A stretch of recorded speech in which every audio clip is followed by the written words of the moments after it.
Hi, my name is Ava, and for most of my life, I've been the quiet one in the family, the one who shows up to every holiday, brings a dish, sits at the end of the table, and somehow still becomes invisible. But that Thanksgiving, something shifted. When my sister lifted her wine glass and, with that polished CEO smile of hers, said, "So, still playing your little online entrepreneur game?" My parents laughed. My dad even added, "Honey, maybe one day you'll do real work like your sister." Ah, I remember the heat rising in my chest. I remember my fork stopping midair. I remember wanting to disappear, but instead I just nodded and said, "I understand." That moment didn't break me, it woke me up. Before I take you deeper into what happened after that dinner, where are you watching from, and what time is it right now? It would mean a lot to know I'm not reliving this moment alone. Growing up in my family felt like living in a house where all the windows faced only one direction, toward Linda. She was the sun everyone orbited, the one whose achievements lit up every room. From the moment she stepped into her first debate tournament, winning with the smile of someone born to be applauded, it was clear she wasn't just the favorite. She was the entire blueprint of what success looked like in my parents' eyes. Harvard MBA, national leadership conferences, magazine features with titles like "The FinTech Visionary to Watch." She didn't just build a network, she became one. People gravitated toward her, charmed by her confidence, her eloquence, her curated brand of ambition. And my parents, predictably, carved out an altar for her made of pride, expectations, and years of subtle comparison. Meanwhile, I grew up in the leftover space, quiet, observant, more drawn to dismantling electronics than winning trophies. While Linda excelled at commanding rooms, I preferred the hum of servers, the quiet logic of algorithms. The way code never judged you for being introverted or awkward or more comfortable behind a screen than in front of an audience.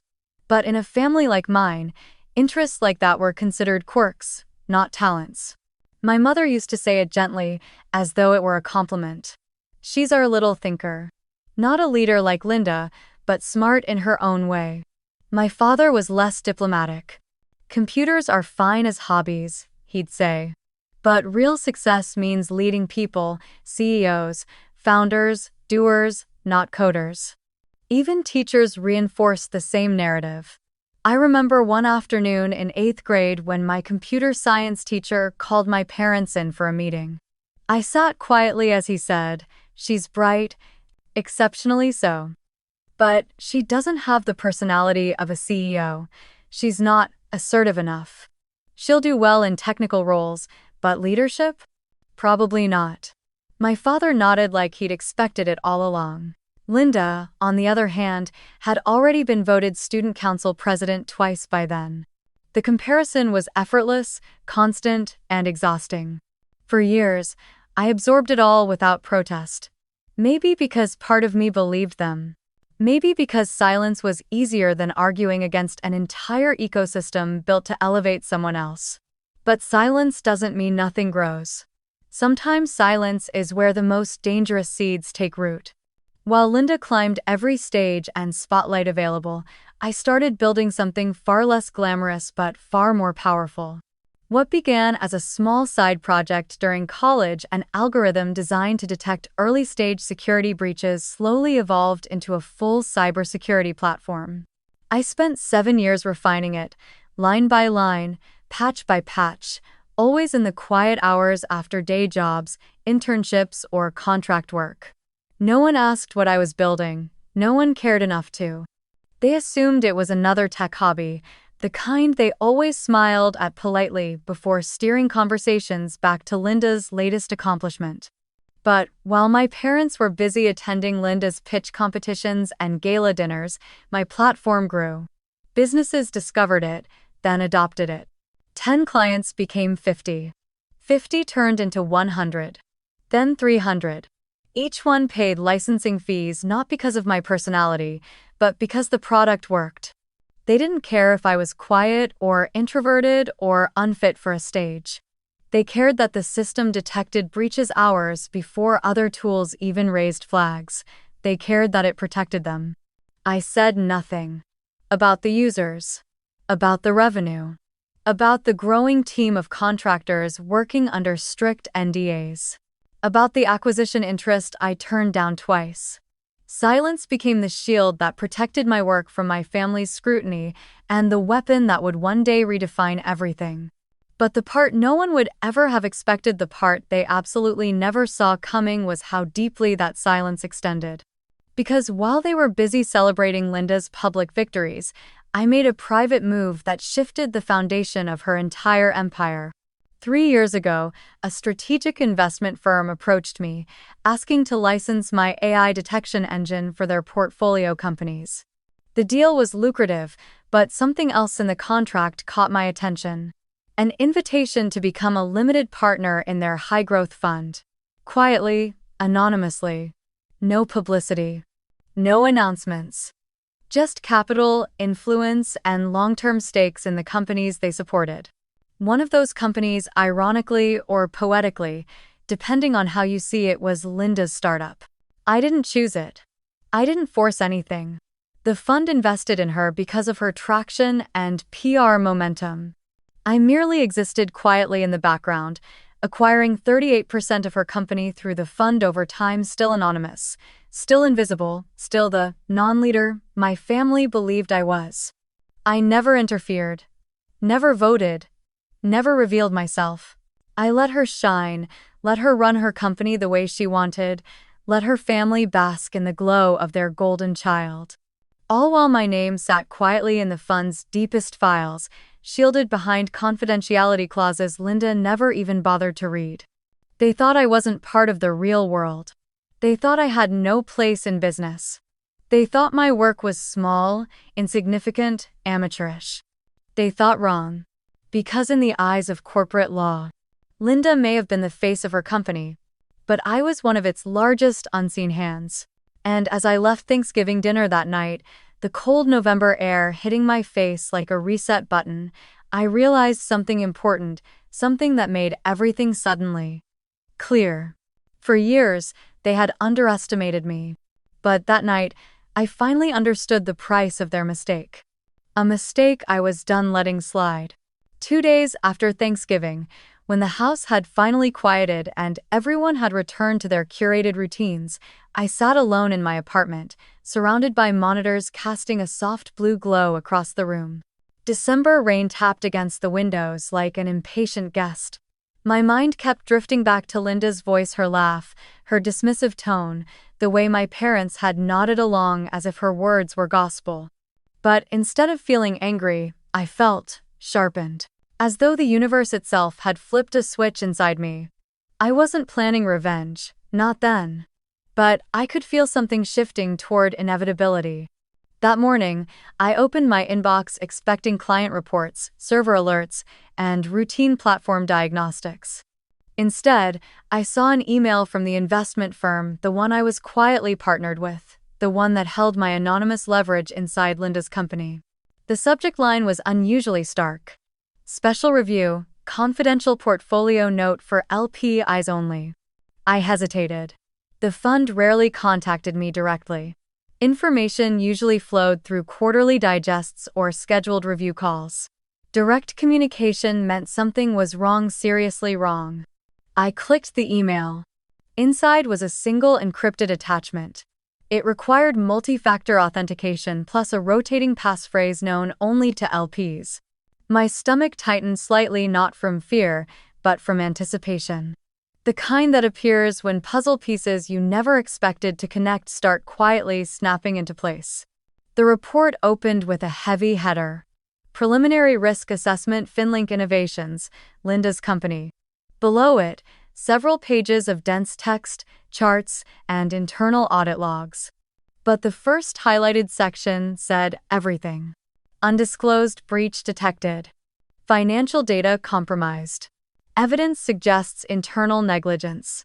I leaned back in my chair, exhaling slowly. My sister, the loudly proclaimed prodigy, the family's walking success story, was hiding something massive.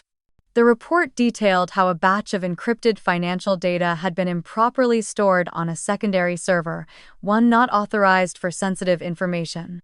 A vulnerability had been exploited. Data had leaked. Not publicly, not yet, but the forensic analysis traced the breach back several months. I scrolled further, absorbing every word, feeling my heartbeat settle instead of spike. This was the part that froze me. Multiple attempts detected to disguise or delay exposure. Potential manipulation of audit logs. CEO involvement suspected. Linda. Involved in an attempted cover-up. Not out of malice, no, Linda wasn't malicious. She was terrified of being anything less than flawless, terrified of losing her pedestal, terrified of disappointing the parents who adored her and the investors who expected a miracle every quarter. And fear, especially the fear of losing a carefully crafted image, can drive people into very dark decisions. The next section was worse. If breach becomes public. High probability of regulatory investigation. Federal penalties. Criminal liability for executive officers. I sat still for a long moment, letting the implications root themselves in my mind. Linda wasn't just irresponsible. She wasn't just arrogant. She was in danger. And she was hiding it. Hiding it well enough that even my parents still believed her company was unstoppable. They bragged about her at church, at alumni dinners, at neighborhood gatherings. They had no idea their golden child was standing on a minefield, smiling for photos while the ground beneath her cracked. I scrolled to the final page. A note, written for LPs only, discreet and cold. We advise immediate monitoring. Executive behavior suggests ongoing concealment. Confidence in leadership integrity. Low. I closed the report and stared at my reflection faintly visible in the dark monitor. The irony didn't escape me. Linda had mocked me only days earlier for building online toys, yet her entire empire, her reputation, her future was now entangled with a digital ghost she couldn't outrun. A ghost that happened to be me. I stood up, pacing slowly around the room. Rain hammered harder against the windows. Somewhere deep inside, a question surfaced, not emotional, not vengeful, but precise, calculated. Why didn't she disclose it? Why wasn't she fixing it? What was she hiding from everyone, including me? I returned to the desk and reopened the logs, this time digging into the forensic timeline. And there it was, the pattern. Linda had known about the breach months ago. She'd been warned by her CTO. She'd seen the flagged alerts. Instead of addressing it, she had rerouted internal communications, delayed audits, approved misleading summaries, and authorized a series of urgent budget reallocations that funneled money into patchwork fixes meant to buy time rather than solve the root problem. Her entire company had become a glittering facade built over a rotting foundation. And the most dangerous part, she believed she could outrun the truth. I could almost hear her voice in the back of my mind. Leadership isn't about technical details, it's about vision, presentation, control. Except this wasn't about leadership. This was about ethics. About legality. About a federal offense that could end a career. Hours passed without me noticing. I read every page twice, then a third time. The pieces aligned with terrifying clarity. Linda was hiding the kind of violation that could take down not only her company, but everyone associated with it, including the fund I was tied to. And if the fund suffered, my platform, my clients, my entire ecosystem would be indirectly exposed. Linda's recklessness wasn't just her problem anymore. It was mine. And the deeper I read, the clearer it became. Linda hadn't just made a mistake. She had built an empire on borrowed time. And time, I knew, never stays borrowed for long.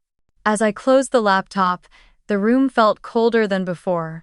My breath fogged slightly in the dim light, as though even the air knew the stakes had shifted. If Thanksgiving was the moment I woke up, then this was the moment the ground truly began to shake. I wasn't planning to intervene. But I also wasn't going to let her drag me or everything I'd built into the fire she was trying so desperately to hide. And for the first time, I understood something with perfect clarity. Linda wasn't the unstoppable force she pretended to be. She was a countdown. And the clock had already started. I didn't sleep much after reading the report. The next morning, the city was wrapped in a dull gray fog, the kind that made everything feel suspended, held in place just long enough for a single decision to change its shape. I spent hours debating whether I should warn Linda at all. Part of me knew she wouldn't listen. Linda never listened to information that didn't flatter her. But another part of me, the part still tethered to the remnants of familial responsibility, felt obligated to say something before her private crisis became a public disaster. So, I messaged her. A short, neutral line. "Can we talk? It's important." She replied instantly. "Meet at my office. 3 p.m. No warmth, no curiosity. Just command. Her office sleek, glass-walled, buzzing with the curated chaos of an emerging tech powerhouse was exactly what you'd expect from a rising Silicon Valley darling transplanted back into the city that raised us. When I arrived, her assistant ushered me in as though I were a vendor, not her sibling. Linda stood by the window with her arms crossed, the skyline reflecting off the glass behind her like an expensive backdrop chosen to complement her ambition. "What's this about?" she asked without turning around. I stepped further into the room, suddenly aware of how foreign her world felt compared to mine. "I wanted to talk to you about your systems," I said evenly. "Your data infrastructure. There's something you need to know." That got her attention. She turned, eyebrows raised, expression caught somewhere between annoyance and amusement. "My systems?" Her voice dripped with condescension. "Okay, go ahead." I kept my voice steady. "Your secondary storage servers have vulnerabilities. There was a breach. It hasn't gone public yet, but the fund is investigating. You need to address it immediately. If regulators find out, you could be facing—" She laughed. A full, dismissive, unbothered laugh that echoed through the room and made my jaw clench. "Oh my God, are you serious?" She stepped closer, eyes scanning me like she was evaluating a malfunctioning device. "You read some technical logs and suddenly think you understand the complexities of running a company?" I let the silence stretch, refusing to rise to the bait. She continued, shaking her head slowly. "This is why you'll never understand business. Startup leadership isn't about theoretical risks or whatever coding emergency you think you found. It's about vision, control, positioning." She moved behind her desk, tapping her fingers against the edge with growing impatience. "And honestly, this feels like jealousy. You've always been sensitive.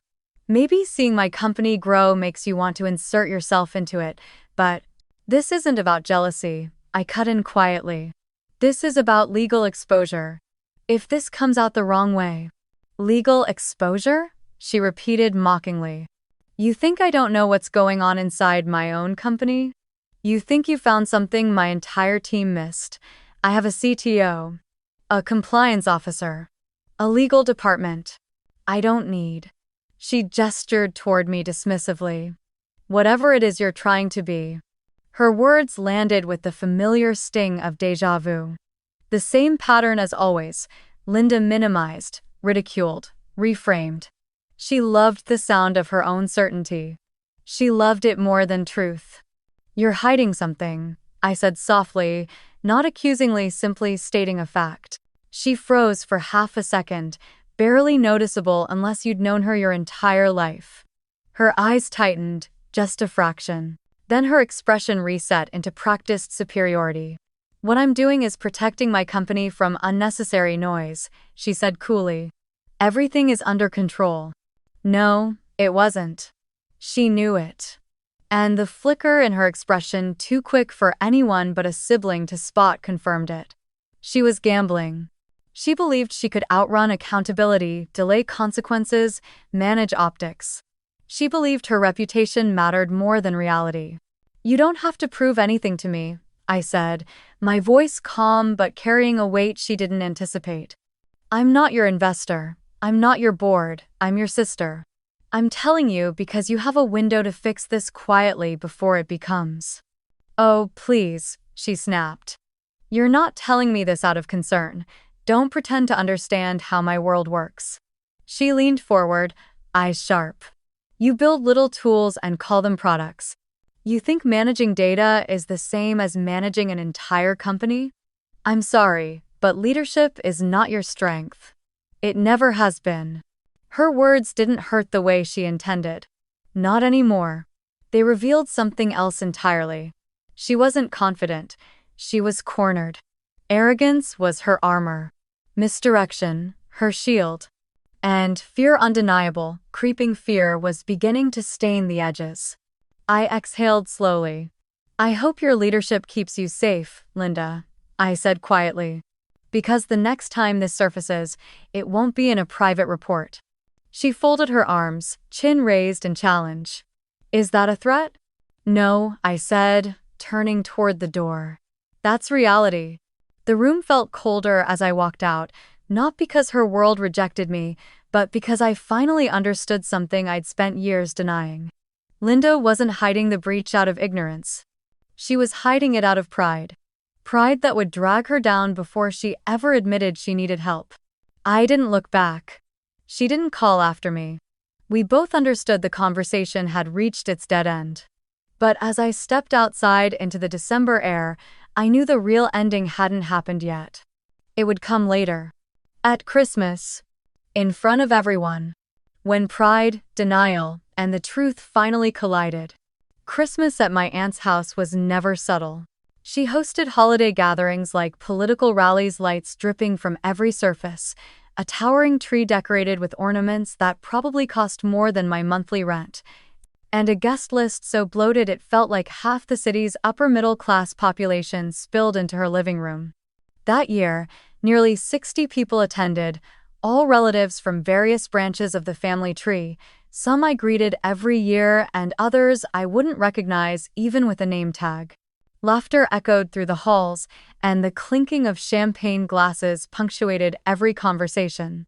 It was a scene designed for celebration, yet beneath the bright ornaments and polished silver lay an undercurrent I could feel the moment I walked in.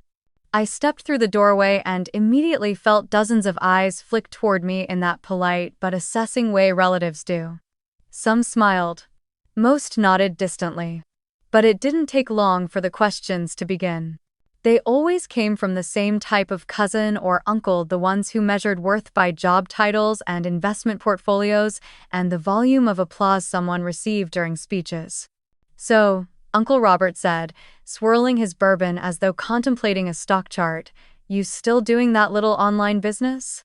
A cousin chimed in before I could answer, "Yeah, the tiny tech project thing, right?"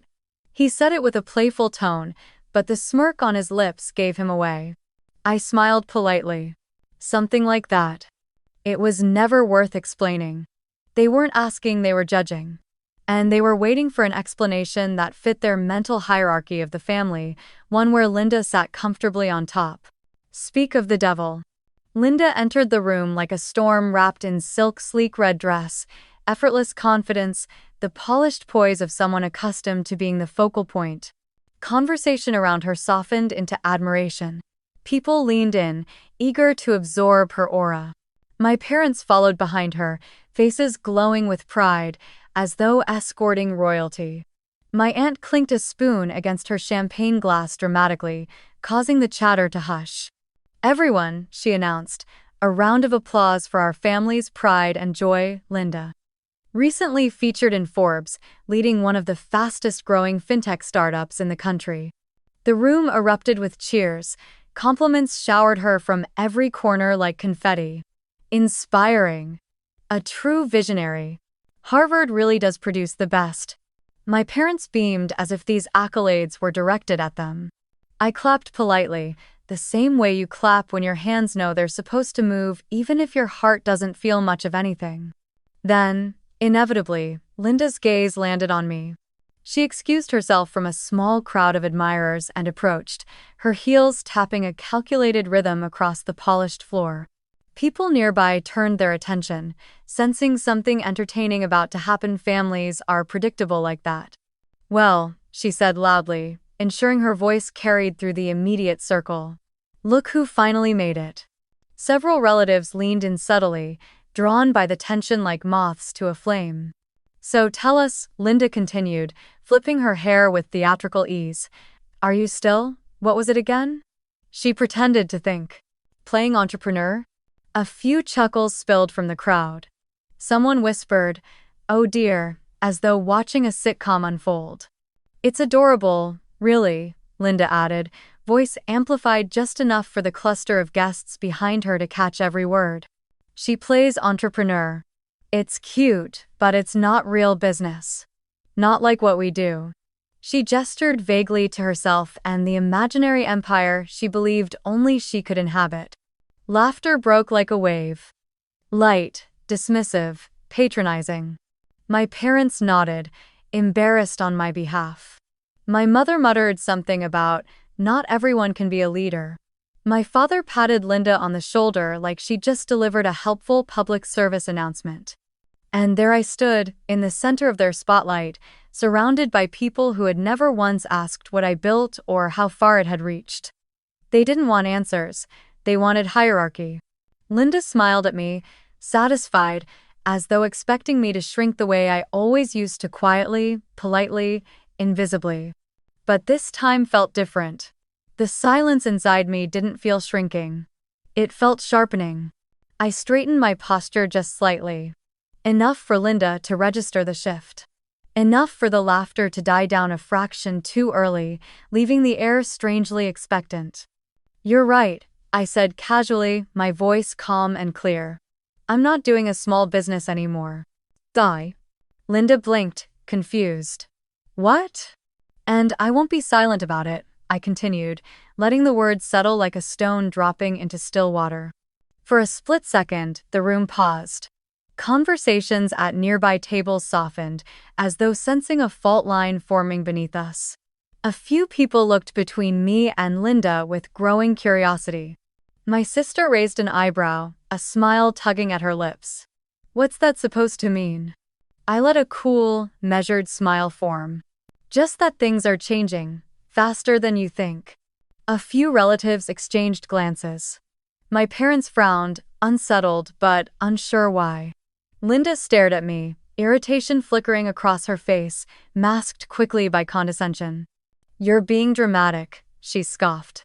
"You always were." "Maybe," I said. "Or maybe you've just never noticed when someone else was preparing for something bigger." Her smile faltered again, but only slightly. The room didn't understand my words. Not yet.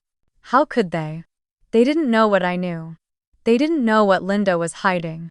They had no idea that while they celebrated her success, a countdown had already started beneath her company's polished facade.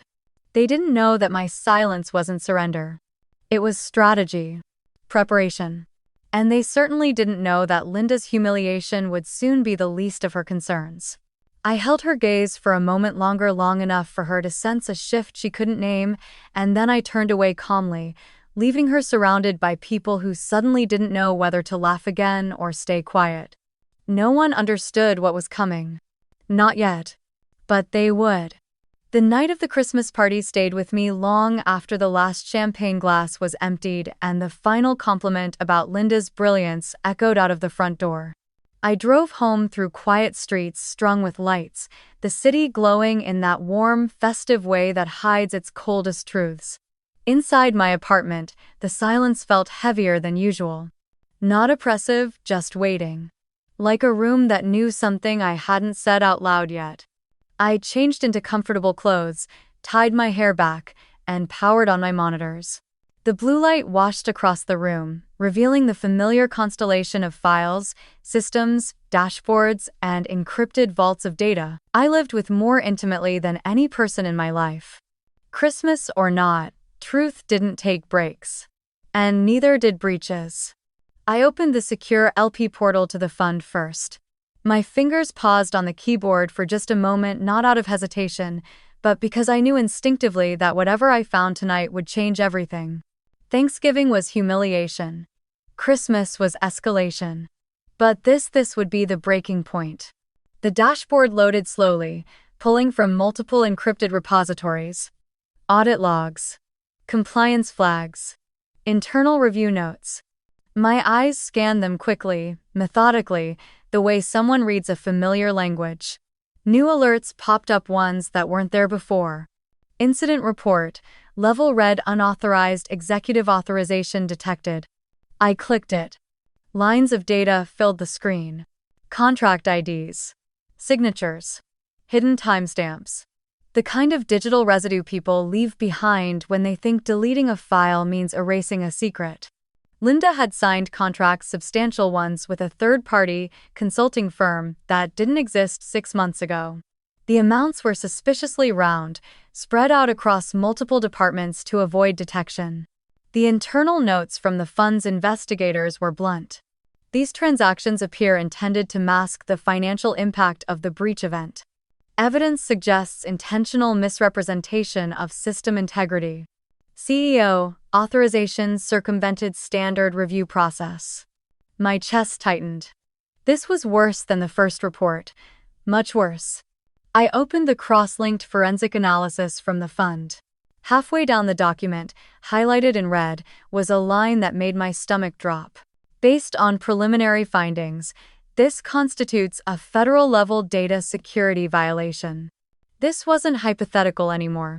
This wasn't a risk. This wasn't a mistake. This was a crime. I leaned back slowly, pinching the bridge of my nose, feeling the familiar chill of understanding settle through me. Linda hadn't just ignored a breach. She had actively tampered with evidence, paid off a shell company to falsify patch reports, and buried the financial impact through internal accounting tricks. It was deliberate, calculated, desperate. I clicked into the financial side next, accessing the fund's quarterly reconciliations. At first glance, everything looked normal, slick, polished, glossy numbers that anyone less meticulous would have trusted. But there, tucked between inflated growth projections and embellished KPI charts, was the truth. A hidden $20 million liability. Buried beneath R&D investments. Shifted between departments. Disguised as future acquisition costs. 20 million. My breath stilled for a moment. This wasn't something you fix with a pitch deck or an optimistic board meeting. It wasn't something you cover with charisma or leadership or reputation. It was the kind of debt that sinks companies. The kind that ruins careers. The kind that lands CEOs in courtrooms answering questions with trembling hands. Linda had risked everything, not for the company, but for her ego. I clicked into another folder. Performance data charts. They were pristine. Too pristine. The kind of perfection that software never produces naturally.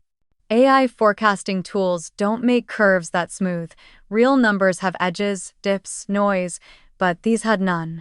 Someone had scrubbed them clean. Irana checksum. Mismatch. Then another. Mismatch again. The numbers were fabricated. Linda hadn't just massaged the truth, she'd rewritten it. Employee productivity. Monthly active users. Financial throughput. Conversion rates. All of it artificially inflated. The kind of falsification that, if uncovered, could shut the entire company down. I rubbed my hands together slowly, not to warm them, but to steady myself. For a long moment, I just stared at the screen, absorbing the magnitude of it all. My sister, the prodigy, the Harvard-shaped masterpiece my parents paraded around, was committing fraud to protect her image. She wasn't trying to save her company. She was trying to save face. The difference mattered. Because saving a company meant admitting mistakes, making disclosures, calling auditors, notifying regulators, and bracing for public fallout. Saving face meant burying everything until it exploded. I opened the compliance thread next. A chilling statement appeared almost immediately. Our internal recommendation. CEO removal or suspension pending investigation. That did it. The final click in a sequence of revelations I had tried so hard to ignore. This wasn't family drama anymore. This wasn't a sibling rivalry. This wasn't one sister mocking another at a holiday dinner. This was a legal time bomb. Federal. Criminal. Unavoidable. And Linda was standing on it, smiling, posing for photos, bragging to relatives while the fuse burned quietly beneath her heels. I closed my eyes briefly, exhaling slowly into the dark room. When I opened them again, I knew exactly what I had to do. Not out of revenge, not out of pettiness, not even out of the humiliation she'd thrown at me over the years. But because the moment this became public, and the blast radius would reach everything connected to the company, including the fund, and by extension, me, my platform, my clients, my entire ecosystem, Linda wasn't just endangering herself anymore. She was endangering everyone. I straightened in my chair, fingers hovering above the keyboard. If Linda insisted on living inside a fantasy built on lies, then someone else would have to deal with reality. Someone with more at stake than she ever understood. Someone she had underestimated her entire life. And Christmas had already taken enough from me. It was time to pick up the match Linda thought she'd buried, and decide whether to let the fuse burn or light the whole thing myself. By the time dawn crept into my apartment, the decision was already made. Not in a dramatic, angry burst, but slowly, quietly, the way ice forms on a lake, one thin sheet, then another, until the whole surface becomes solid and unbreakable. I stared at the last line of the compliance report again, the warning that Linda's leadership posed a material risk to the fund, and something inside me finally clicked into place. For years, my silence had been a shield. But now, silence had become a liability. I opened my inbox, cracked my knuckles, and clicked compose. The screen felt impossibly bright in the dim room, waiting, expecting, almost daring me to type the words that would change the trajectory of everything: Linda's company, the fund's stability, my family's illusions, even my own future. In the subject line, I wrote, "Immediate directive, execute withdrawal." Then, in the message body, just 4 words: simple, clinical, devastating. Pull the $100 million. No explanation. No justification. No emotion. Because at that level, power rarely needs punctuation. I read it once, twice, then pressed send. The email left my outbox in less than a second. The consequences began unfolding almost immediately. Within minutes, my secure notifications lit up. Emergency capital extraction protocol initiated. Liquidity reallocation confirmed.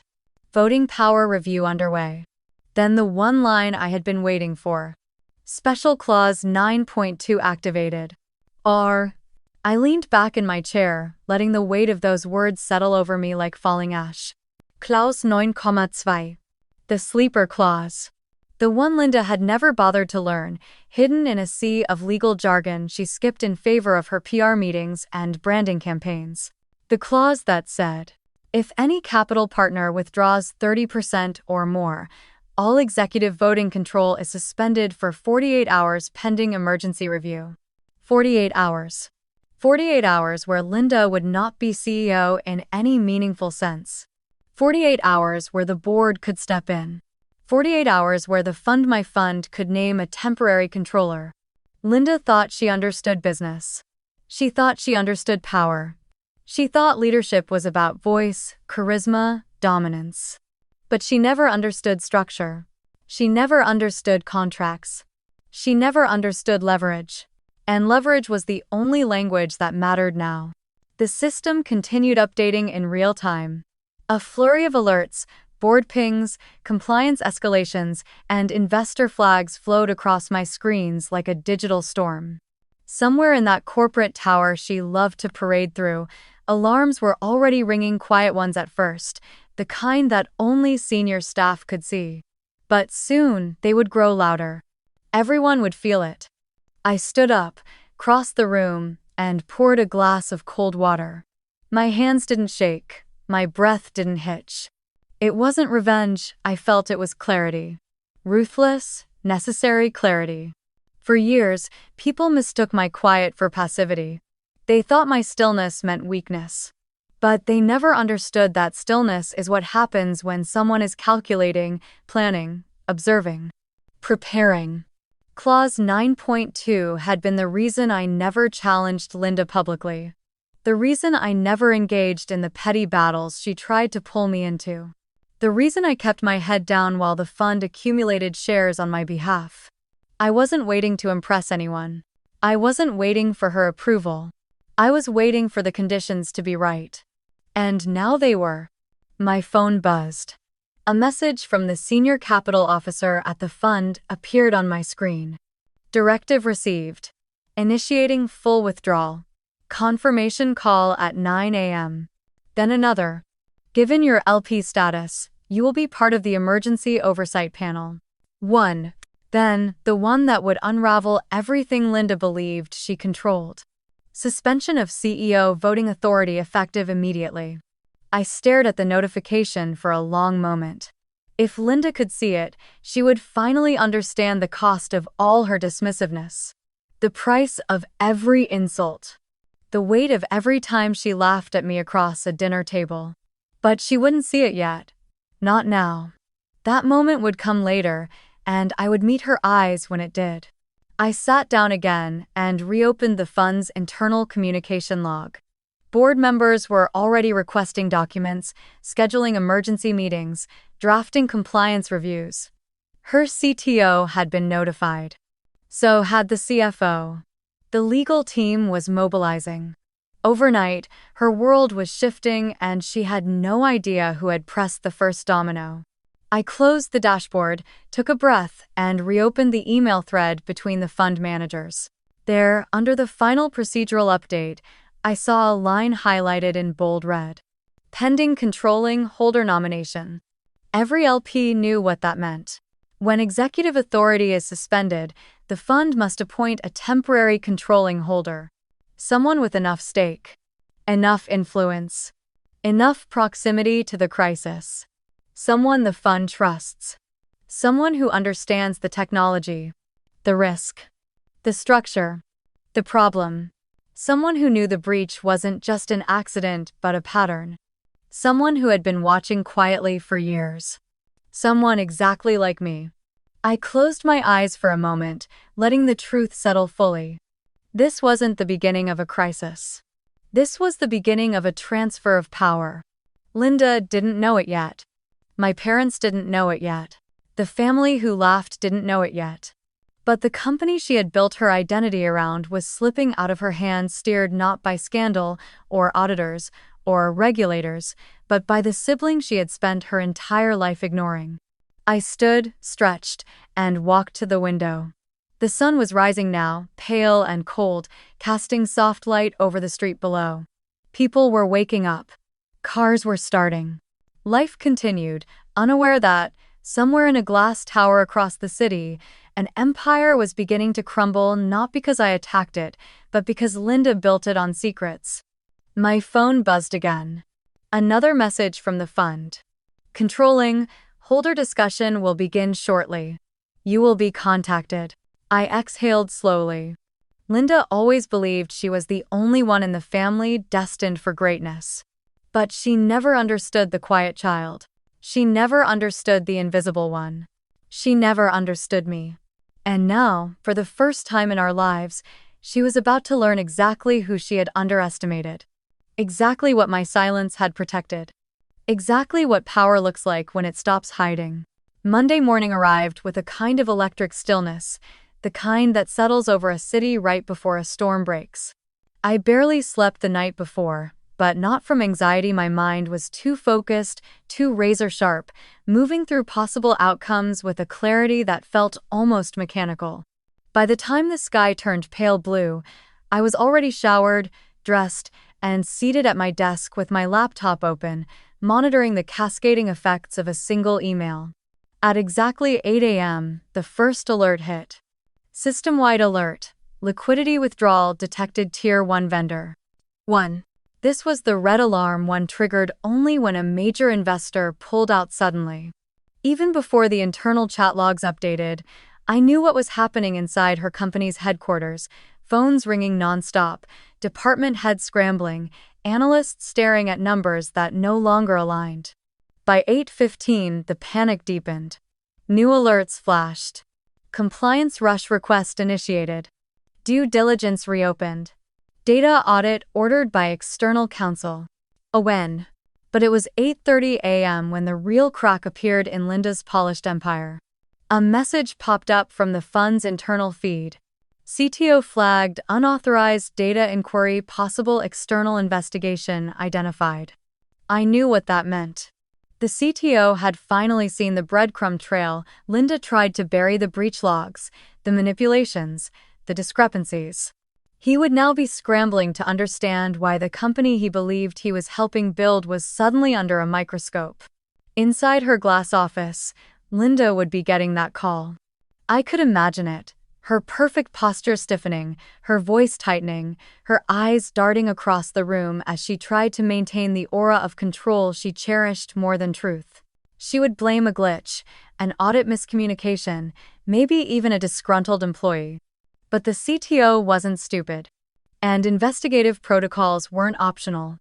By 9 a.m., the storm intensified. CFO suspended pending review. I stared at the notification without blinking. The CFO, Linda's closest ally, the one who had helped her shift numbers into nice, clean lines, was the first to fall. The fund's compliance team must have found enough irregularities in the financials to pull him instantly. That kind of suspension wasn't a warning. It was a signal. The company wasn't just unstable anymore. It was hemorrhaging. I refreshed the dashboard. More updates rolled in. At 9:40, another internal note appeared. Special Clause 9.2 under review. Anticipated activation within 20 minutes. My breath slowed, not from nerves, but from the quiet recognition that everything I had foreseen was unfolding in exact sequence. Linda had always believed that business was about personality. But right now, personality meant nothing. Only numbers did. Only signatures. Only contracts. Only consequences. Then, at exactly 10 a.m., the line appeared. The one that would break her. Clause 9.2 activated. CEO voting rights suspended for 48 hours. I sat back in my chair. No celebration. No satisfaction. Just inevitability. Linda had lost her power not by scandal or rumor or family drama, but by the architecture of the very system she claimed mastery over. For the first time in the company's existence, she wasn't in control. For the first time, she wasn't untouchable. For the first time, she had to face a world that couldn't be persuaded by charisma. At 10:12 a.m., my phone vibrated again. Board requesting background on breach timeline. Legal contacting external regulators. CTO requesting emergency meeting with fund. 12 minutes later, 10:24 a.m., the collapse became public. A trending news alert flashed across one of my screens. Breaking. FinLink Innovations faces internal turmoil. Sources report financial irregularities and data breach concerns. Someone leaked it. Maybe an employee. Maybe a board member. Maybe the suspended CFO himself. It didn't matter. Once the story touched the media, it spread at the speed of oxygen meeting fire. Phone calls started flooding every department. Investors demanded answers. Employees panicked. Competitors smelled blood. Reporters camped outside the main office doors. And somewhere in the middle of all of this was Linda staring at a hurricane she couldn't charm, silence, or manipulate into submission. At 10:30 a.m., another headline hit. CEO temporarily suspended pending investigation, sources suggest corporate governance trigger. Her worst nightmare, printed in bold black letters for the world to read. By 10:45, the internal messaging log exploded. Board scheduling emergency meeting at 11. ISEX, compliance recommending temporary restructuring. Capital partners requesting updated leadership roster. At this point, Linda would be making calls, frantic ones. To the board. To her CTO. To the CFO who could no longer answer. To her legal counsel. And probably, eventually, to me. But I didn't reach for my phone. I didn't open messages. I simply watched. Finally, at exactly 11 a.m., the board convened. Every major player. every senior executive, every legal representative, and me dialing in quietly, anonymously, one face among many on a virtual call, yet holding more power than any of them realized. The meeting began with tension sharp enough to cut through the speakers. The board chair summarized the situation bluntly. Too bluntly for Linda to cushion the fall. Financial irregularities. Undisclosed breach. Possible manipulation of audit logs. 20 million hidden liabilities. Executive misconduct. Investor withdrawal. Clause 9,2. Each accusation was another strike against the pedestal Linda had built for herself.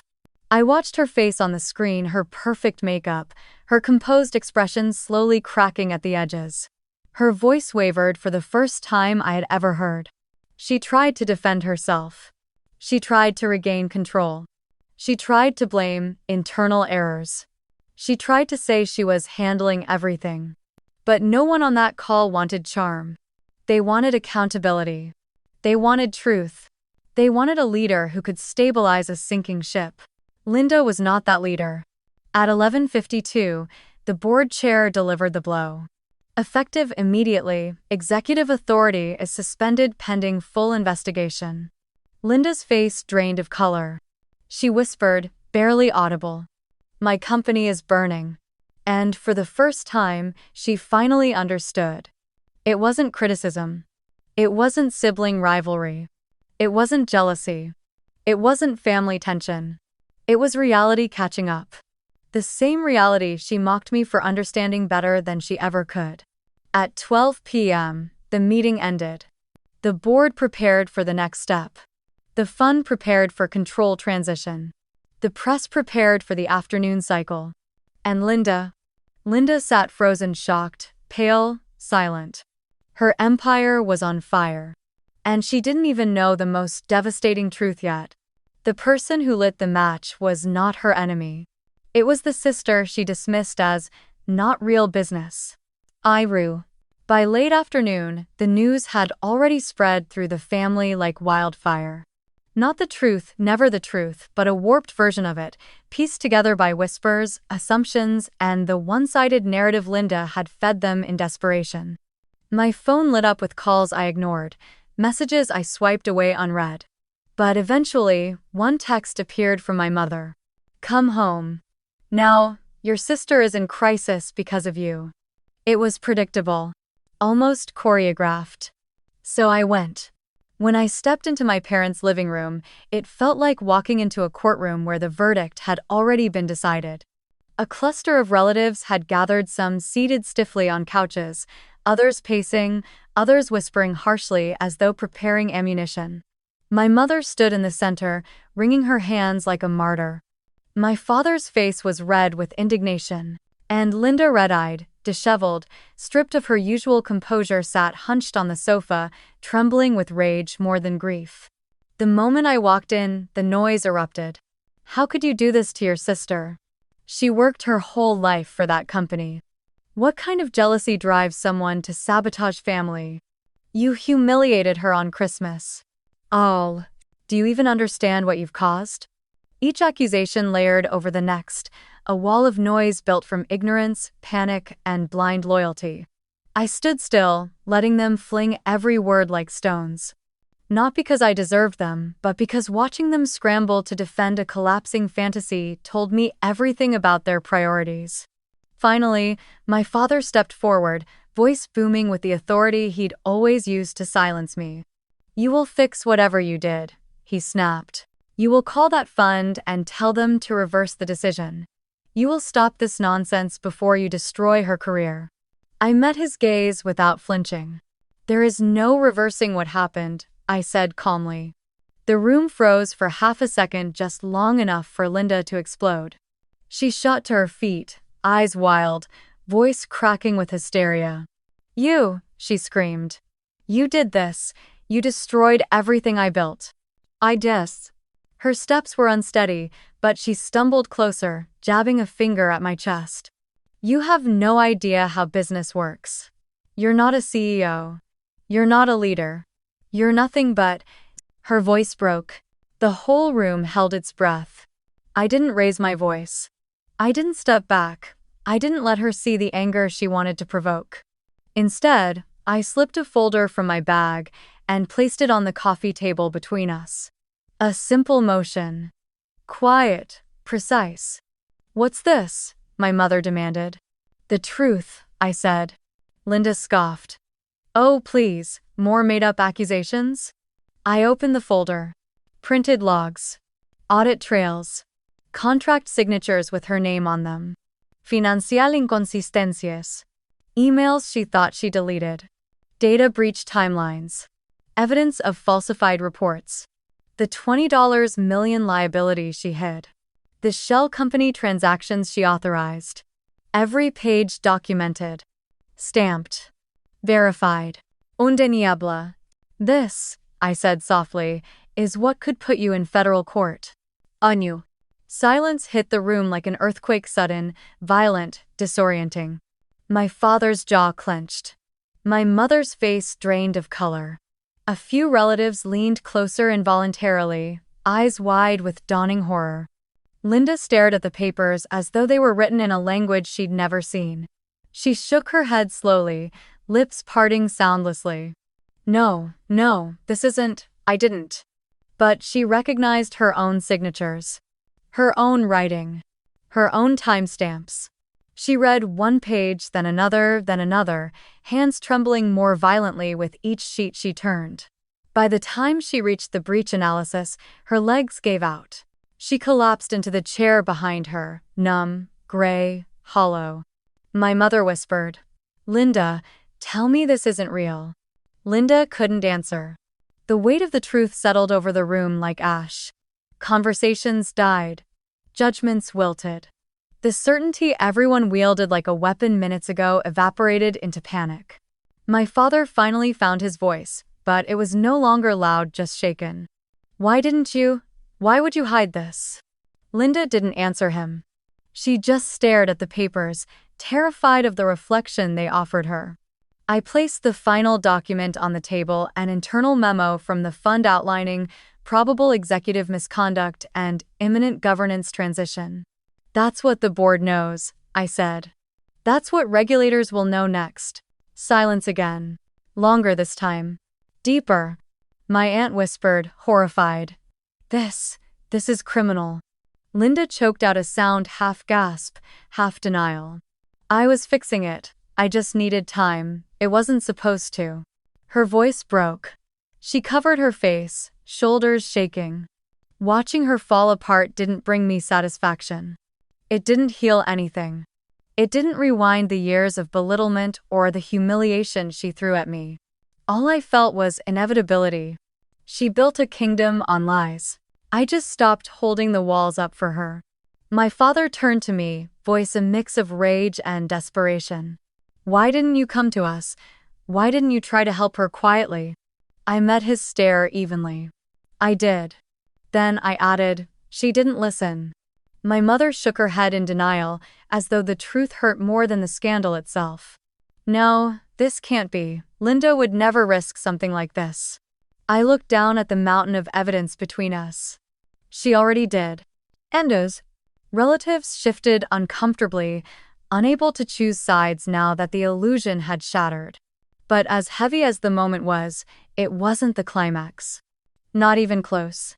Because while the room reeled from what I'd revealed, none of them knew the most devastating truth of all, the one that would shatter not just Linda's pride, but the entire foundation of power she believed she held.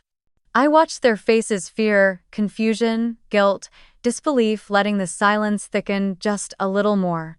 Then I said gently, almost kindly, "This is only the beginning." And for the first time all night, Linda looked up, eyes wide, terrified because she could tell from my tone that I was still holding something back. Something bigger. Something she couldn't imagine. Something that would change everything again. For a long moment, the room remained frozen. No one spoke, no one blinked. The folder sat open on the coffee table like an exposed wound, the harsh truth spilling out of its pages. Linda kept staring at it as if sheer willpower could rewrite the words. My parents hovered behind her like two pillars beginning to crack.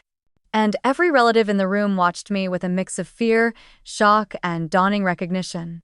They knew the story wasn't over. They could feel it in the way I stood, not defensive, not triumphant, but steady. Unshaken. Certain. I exhaled slowly. "There's one more thing," I said quietly. The silence tightened, drawing the air thinner. My father swallowed hard. "What? What do you mean, one more thing?" Linda's head snapped up, eyes swollen, voice trembling with panic disguised as anger. "Haven't you done enough?" she spat. "What else could you possibly say?" I sat down across from her, not to intensify the tension, but because the next truth needed no theatrics. It required clarity, precision, calm. When Clause 9.2 activated, I began, "Your board had to appoint a temporary controlling holder." My father frowned. "A what?" My mother whispered. "Is that, like an interim CEO?" "More," I said. "A controlling holder has full executive authority for the duration of the suspension, complete decision-making power.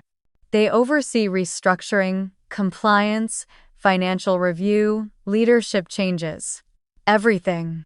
Linda scoffed, her voice shrill. "Then the fund will take control. They always do. They'll put in one of their senior partners or advisors. They won't trust a stranger. They certainly won't trust." I cut her off softly. "They didn't appoint an advisor." She stared at me. "They appointed me." The explosion wasn't loud. It was quiet, horrifyingly quiet. The kind of silence that drops after a car crash or a sudden death. My mother's hands flew to her mouth. My father blinked as though trying to force the world back into focus. Someone in the corner whispered, "She's lying," but even their voice wavered. Linda almost laughed almost. But the sound died in her throat. You're not even a board member. You're not an investor. You're nobody to that company. Why would they choose you?" "Because," I said gently, "I'm not nobody to the fund, and I'm not nobody to your company." Her eyes widened. The denial in her expression twisted into dread. No, you're not saying." "The fund didn't just choose me because of my technical background," I continued. "Or because I understand the cybersecurity risks better than anyone on your team. They chose me because I hold enough of the company to qualify. 48 hours is a small window. They needed someone with a significant stake, someone with internal access, someone trustworthy." My father blinked rapidly, shaking his head. "A significant stake? But you don't own any shares." I held his gaze. "Don't I?" Linda pushed herself up from the sofa, her hair falling messily around her face, her voice a cracked whisper. "You're lying. The fund owns my company. Not you, the fund." "The fund," I corrected quietly, "isn't as independent as you think." I reached into my bag again and placed a second folder on the table. This one thinner, but heavier in meaning.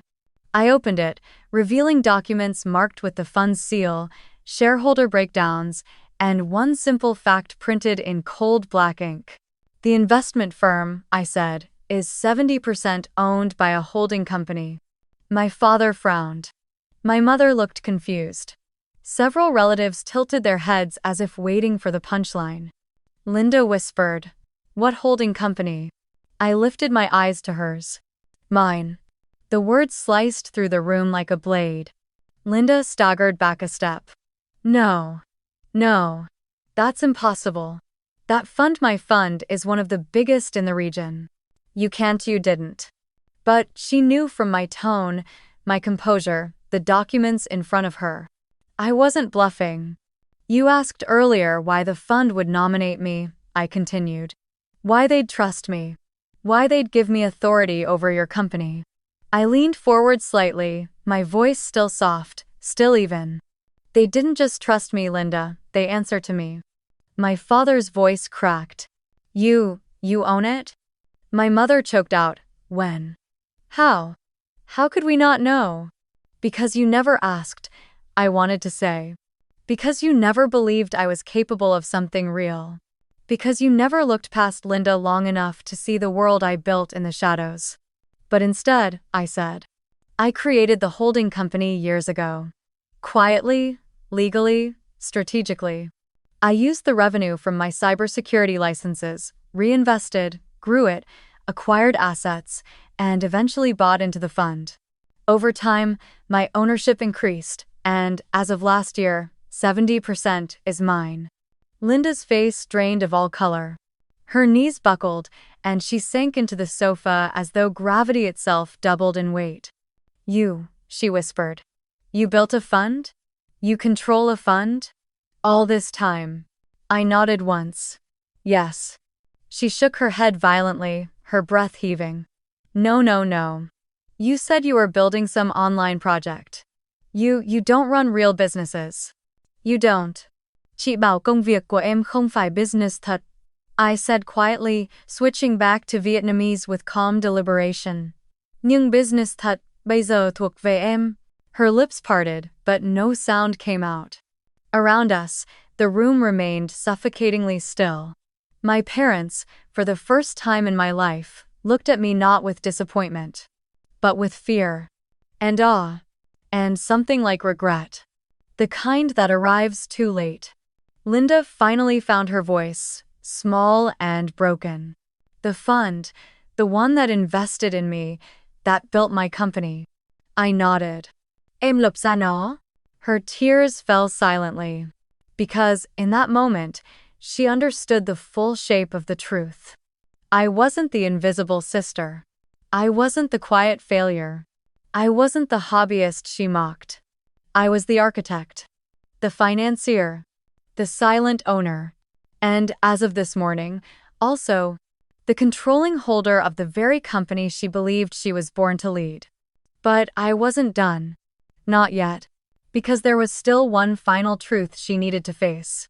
The one she couldn't escape. The one she couldn't bury. The one she couldn't twist with words. The truth that power, real power, had never belonged to her. It had belonged to me all along. The days that followed unfolded with a clarity that felt almost surreal, like watching a storm move past after it's already torn through everything in its path. Linda was officially suspended within 24 hours. Not quietly, not internally, her removal was documented, filed, time-stamped, and circulated through every leadership channel in the company. She was required to enroll in a mandatory executive oversight program, essentially a corporate version of probation, complete with weekly evaluations, ethics, interviews, and psychological assessments. For someone who had built her entire identity around being flawless, the humiliation stung deeper than any punishment. Meanwhile, the fund's nomination became official.